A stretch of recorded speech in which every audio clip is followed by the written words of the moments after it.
திரைசக்தி நேயர்களுக்கு வணக்கம். இப்போது பார்ப்பது பில்லா படத்தை பற்றி பார்ப்போம். ரஜினிகாந்த், இருவேடம், ஸ்ரீபிரியா, கே. பாலாஜி, மேஜர் சுந்தரராஜன், தேங்காய் சீனிவாசன், பிரவீணா, மனோரமா மற்றும் பலர். இசை எம்.எஸ். விஸ்வநாதன், பாடல்கள் கண்ணதாசன். தயாரிப்பு சுரேஷ் பாலாஜி, கே. பாலாஜி. டைரக்ஷன் கிருஷ்ணமூர்த்தி. இந்தியில் அமிதாப் நடித்த டான் படத்தை ரீமேக் செய்தார். சற்று திரைக்கதையை மாற்றி பில்லாவாக மாறியது. ரஜினிகாந்துக்கு ஒரு வலுவான அடித்தளம் அமைத்து தந்த படம் பில்லாங்க. அந்த காலகட்டத்தில் சினிமா விலகப் போகிறேன் ஒரு திடீர் அறிவிப்பை வெளியிட்டார். பத்திரிகையாளரை அடிக்க பாய்ந்தார். விமான நிலையத்தில் குடிபோதையில் கண்ணாடி கதவுகளை உடைத்தார். இந்த சமயத்தில் பல்வேறு விதமான பரபரப்பு செய்திகள் வெளிவந்தன. ரஜினிகாந்த் மிகுந்த மன அலட்சியிலும் மன அழுத்தத்திலும் இருந்ததாக கூறப்படுகிறது. எனவே சினிமாவில் விலகுகிறேன் என்ற அவரின் அறிவிப்பு ரசிகர்களுக்கும் சினிமா துறையில் சேர்ந்தவர்களுக்கும் பெரிய அதிர்ச்சியாக இருந்தது.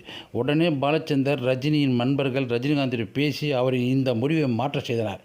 இந்த நேரத்தில் தான் கே. பாலாஜி அவர்கள் ரஜினியை பில்லா படத்திற்கு ஒப்பந்தம் செய்தார். படம் வெளியானது. 25 வாரங்கள் ஓடியது.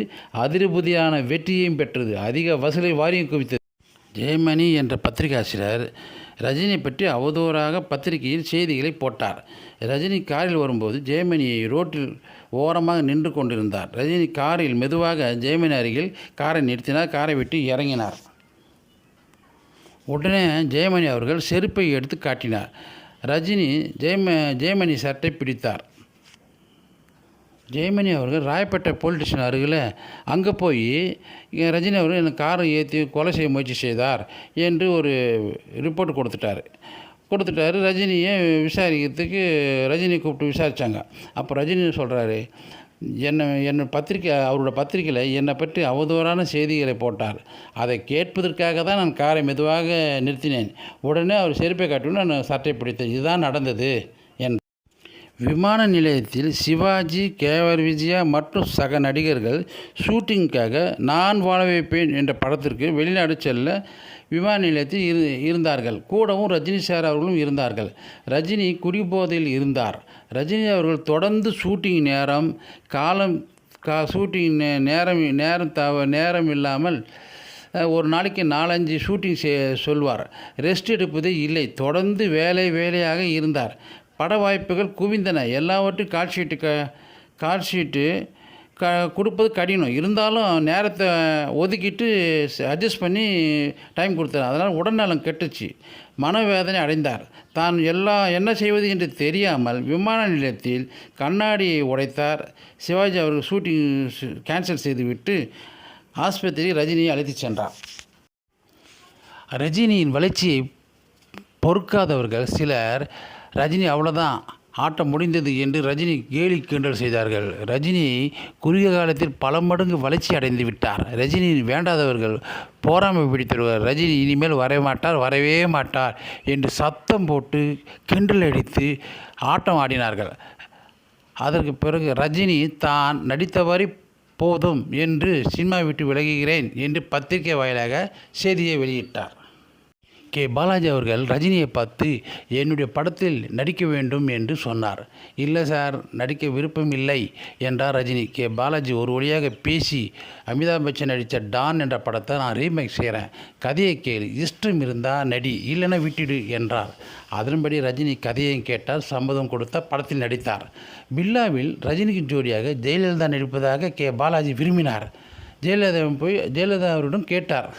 சினிமாவில் நடிப்பதை அவர் விரும்பவில்லை. அன்றைய காலத்தில் அரசியல் நுழைந்து விட்டார்.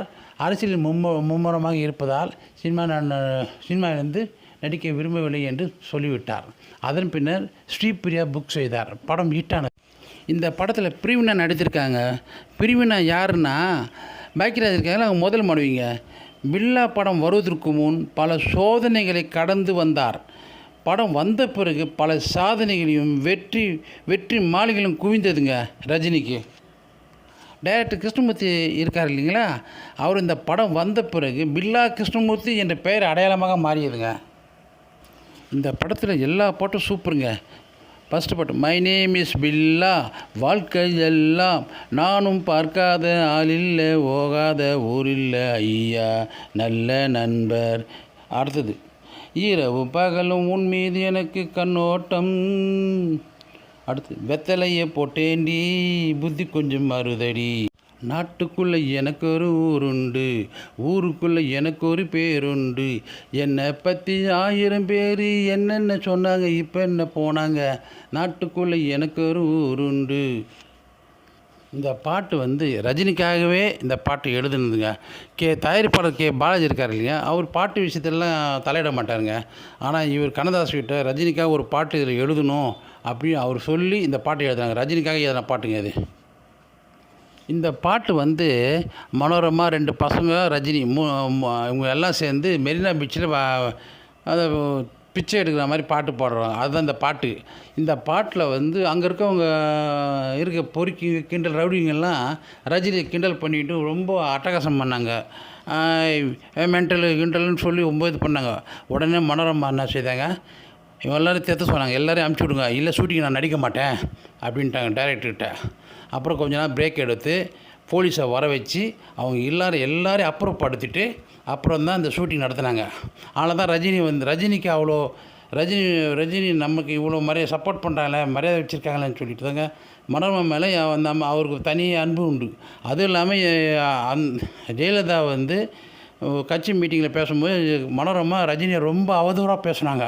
இருந்தாலும் அவர் ரஜினி அதை பெருசாக எடுத்துக்கல. காரணம் என்னென்னா, இவந்தம்மா உதவி செய்த நன்றியை நினச்சார். அதனால தான் அப்புறம் படத்துலலாம் அருணாச்சலத்து படத்துலலாம் சான்ஸ் கொடுத்துருக்காரு.